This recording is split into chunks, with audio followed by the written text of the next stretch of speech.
हम लोग आए हैं हिमाचल प्रदेश में किन्नौर कैलाश महादेव यात्रा करने के लिए। आप लोग भी दर्शन कीजिए ब्रह्म कमल के।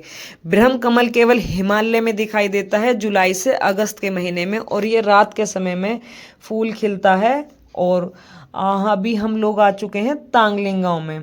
ये है तांगलिंग गांव के ग्राम देवता। आप लोग भी दर्शन कीजिए प्रकाश शंकर देवता।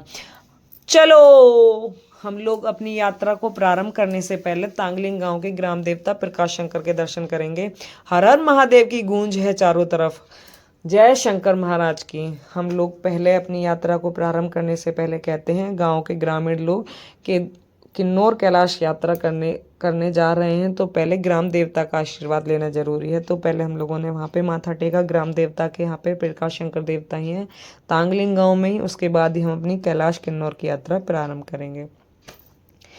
किन्नौर कैलाश यात्रा करने के लिए सबसे पहले रजिस्ट्रेशन अनिवार्य है। आप ऑफलाइन भी करा सकते हैं, तांगलिंग गांव में आके भी करा सकते हैं। उसके बाद मेडिकल अनिवार्य है। दोनों अगर हो जाते हैं उसके बाद ग्रीन टैक्स मिलता है। उसके बाद अपनी यात्रा को आप प्रारंभ कर सकते हैं। हम लोगों ने तांगलिंग गांव में ही आकर अपना रजिस्ट्रेशन कराया था ऑफलाइन।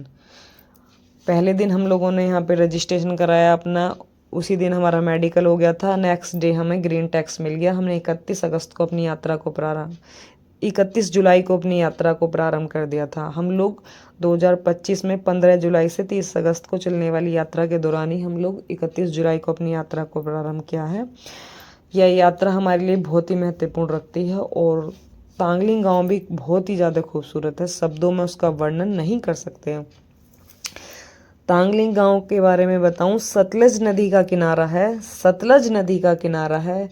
पहाड़ों के सुंदर नज़ारे हैं। पहाड़ों के सुंदर नज़ारे हैं। रास्ते आपको मंत्रमुग्ध कर देंगे अगर आप लोग यात्रा में आते हैं।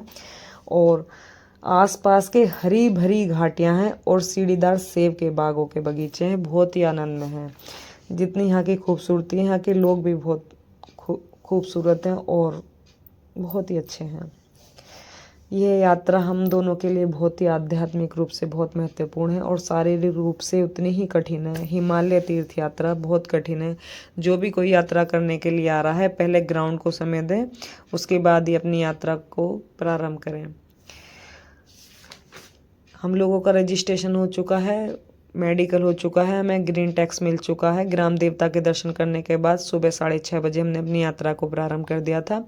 और बीच बीच में स्टे करने के बाद हम लोग गणेश पार्क पे शाम 6 बजे पहुंच गए थे, क्योंकि हम बीच बीच में काफ़ी रुके थे और प्रकृति को हमने महसूस किया।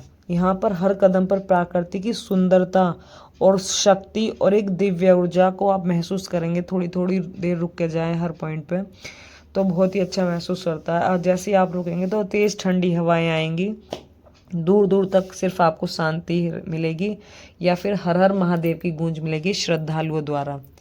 ये टोली चलती है। 275 लोग यात्रा के दौरान श्रद्धालु छोड़े जाते हैं तांगलिंग गांव से, जो फिर गणेश पार्क पर स्टे करते हैं। गणेश पार्क पे फिर रात में 12 बजे 1 बजे से यात्रा प्रारंभ कर दी जाती है।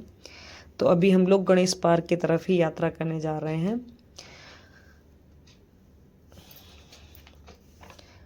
गणेश पार्क की तरफ अपनी यात्रा को प्रारंभ करने जा रहे हैं। सबसे पहले तो तांगलिंग तक आप पहुंचोगे, वहीं तक पहुंचना एक रोमांचक है अपने आप में ही।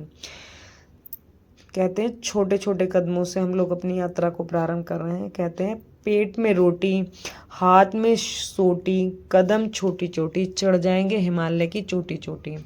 अगर कोई पहली बार पहाड़ों की या किन्नौर कैलाश की यात्रा कर रहा है तो पोर्टल ले ले तो ज़्यादा अच्छा रहेगा। हम लोगों ने भी पोर्टल लिया था। उससे जैसे आप बीच में रुकते हैं तो रास्ता बताने में आसानी रहती है और थोड़ी बहुत मदद भी कर देते हैं। उन्हें ये पता, रास्ते सबसे इम्पोर्टेंट है। निशान हर जगह लगे हुए हैं। यात्रा के दौरान ही इधर से रास्ता है, लेकिन फिर भी आदमी दूरी बन जाती है तो भूल जाता है। भटकने से अच्छा है तो आप पूछ लें, वो ज़्यादा अच्छा है।